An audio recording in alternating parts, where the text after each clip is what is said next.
Hi, my name is Mallory Vandenbrink, and today I will be talking about ADHD. What is ADHD? From the reading, we learn that ADHD stands for Attention Deficient Hyperactivity Disorder. This is a condition that can make it hard for a person to sit still, control behavior, and pay attention. These behaviors may not be noticed until the child is older. These difficulties usually begin before the person is 7 years old. Kids with ADHD act without thinking, are hyperactive, and have trouble focusing. They may understand what's expected of them, but have trouble following through because they can't sit still, pay attention, or focus on details. Of course, all kids act this way at times, especially younger ones, but particularly when they're anxious or excited. But the difference with ADHD is that symptoms are present over a longer period of time and happen in different settings. ADHD used to be known as Attention Deficient Disorder, or ADD. In 1994, it was renamed ADHD and broken down into three subtypes, each with its own patterns of behaviors. The first is inattentive ADHD. This is where a person can't seem to get focused or stay focused on a task or activity. The second is hyperactive impulsive type, where the person is very active and often acts without thinking. And the third type is a combination of the two, where a child is inattentive, impulsive, and too active. To focus a little bit more on inattentive type, some of the struggles and signs that children may have are: first, trouble paying attention to details or a tendency to make careless errors in schoolwork or other activities. They have difficulty staying focused on tasks or play activities. There's apparent listening problems. They have difficulty following instructions. They have problems with organization. They like to avoid or have a dislike of tasks that require mental effort. They also have a tendency to lose things like toys, notebooks, or homework. They're extremely easily distracted, and it's easy for them to forget things in their daily activities. Taking a closer look at the hyperactive impulsive type, these children may struggle with fidgeting or squirming. They may have a difficulty of remaining seated for long periods of time. This may just be they struggle with sitting for more than a few seconds. They have excessive running or climbing and like to be very active. They have difficulty playing quietly. They always seem to be on the go. Their excessive talking and blurting out answers maybe before the question is heard in the classroom. It's difficult for them to wait for their turn or to stand in line. And they are constantly interrupting teachers or parents or their peers. And they're very active. A combined type would be a combination of these two. So if a child shows signs of both fidgeting and maybe they're distracted, it is very likely and possible that they have a combined type of ADHD. Because there's no tests that can detect ADHD, a diagnosis depends on a complete evaluation. Many kids with ADHD are evaluated and treated by primary care doctors, including pediatricians and family practitioners, but may be referred to specialists like psychiatrists, psychologists, or neurologists. These specialists can help if the diagnosis is in doubt or if there are other concerns such as Tourette syndrome or a learning disability, anxiety, or depression. There is no initial cause of ADHD, so ADHD is not caused by poor parenting or too much sugar or vaccines, but ADHD does have biological origins that aren't yet clearly understood. No single cause has been identified, but researchers are exploring a number of possible genetic and environmental links. Studies have shown that many kids with ADHD have a close relative who may have that disorder too. Although experts are unsure whether this is a cause of this disorder, they have found that certain areas of the brain are about 5% to 10% smaller in size and activity in kids with ADHD. Chemical changes in the brain have also been found.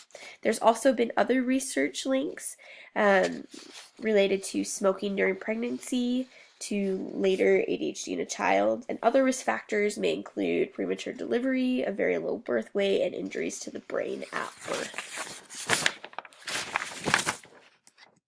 So, what can teachers do? In this video that we're going to watch Super Nanny kind of instruct a parent on how to help her child that has ADHD. And so as we're watching this film, I would like you to ask yourself, what is effective, what is not, and how can I apply this in my classroom?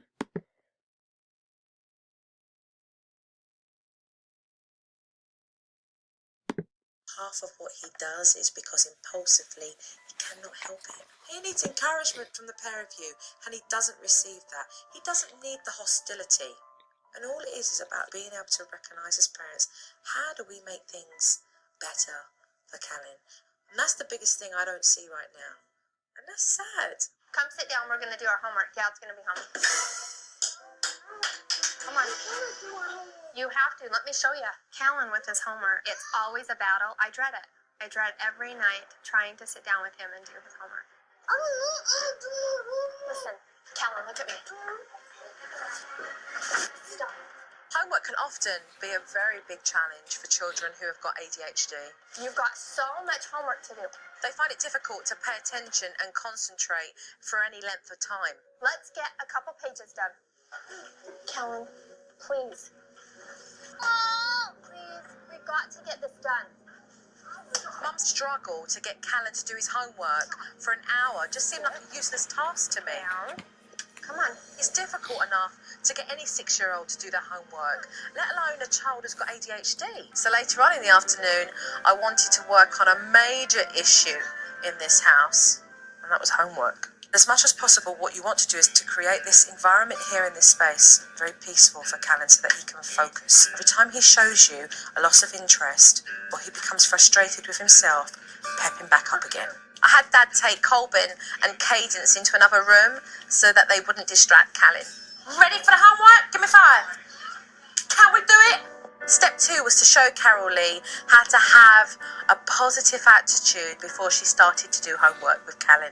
Say, Callan can do his homework. Callan can do it. Because I'm a smart boy. I'm a smart boy. Yeah, because you're a smart boy. Off you go then, go and do your homework. Okay, this is what we need to do here. It's kind of a lot. No, it's not. Carol Lee was just using very negative language and setting up the whole experience in such a pessimistic way.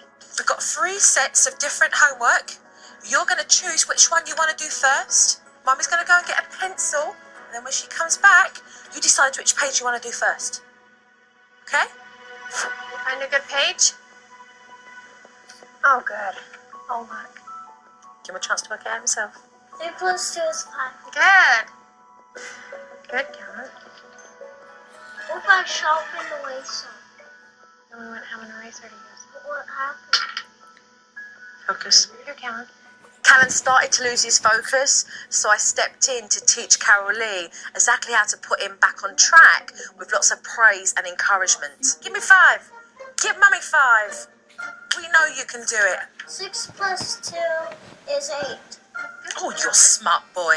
Callan really needed this. He needed to feel confident and comfortable in doing his homework. I just wanted to do one more because I wanted to be done. Yeah, sounds good. I've seen these two struggle for up to an hour and a half, which is way too long for any 6-year-old, let alone a child who's got ADHD. Very good. Let's count the pages. And today was fantastic, because it actually took him 20 minutes to complete his homework, and that was because he was so focused. How many? Holy How cow. many? 6 Ooh. pages. 6? That is amazing. My word. It seemed like night and day. He does 6 pages of homework, you know? I mean, absolutely amazing. It was awesome. I'm so proud of you. I knew you could do it. Did you know you could do it? Yeah. It feels really good to get my homework done. Homework's easier now I have my special place. Okay. I wanted to show Mum how challenging and difficult it can be when you're trying to focus.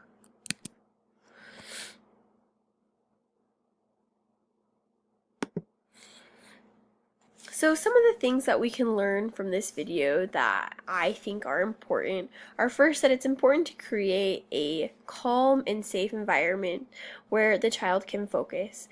As you notice, the super nanny took out all of the toys, took out all of the brothers, and so that they wouldn't be a distraction to young Callan. And so it's important as a first step to create an environment where the children can focus that doesn't have a lot of stimulating activities taking place. And the second thing that I really liked was that before Callan started his homework, he was given positive things. That way, homework became a positive experience instead of a negative one. And so these are some of the things that we can just include in our classroom. Finally, these are other sources that you may look at if you want more information about autism.